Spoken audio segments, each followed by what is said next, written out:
Ok, ciao ragazzi, oggi sono qua con Alessio, il mio collega, e adesso avremo un lavoro corretto e lui mi farà da spunto, quindi da assistenza, per quanto riguarda il lavoro del T-bar. Ok, andiamo a lavorare, sulla parte del romboide e grandossale, ok? Quindi per lavorare in spessore, ok? Va bene ragazzi, pronto? Allora, mettiamo, agganciamo sotto, posizione chiaramente corretta, fase positiva, si respira, ok ragazzi? A 3, 2, 1, via!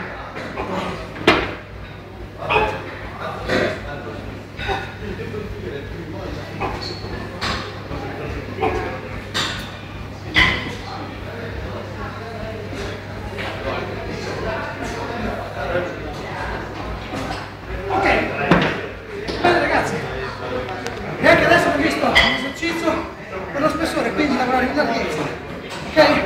Alla prossima, ciao!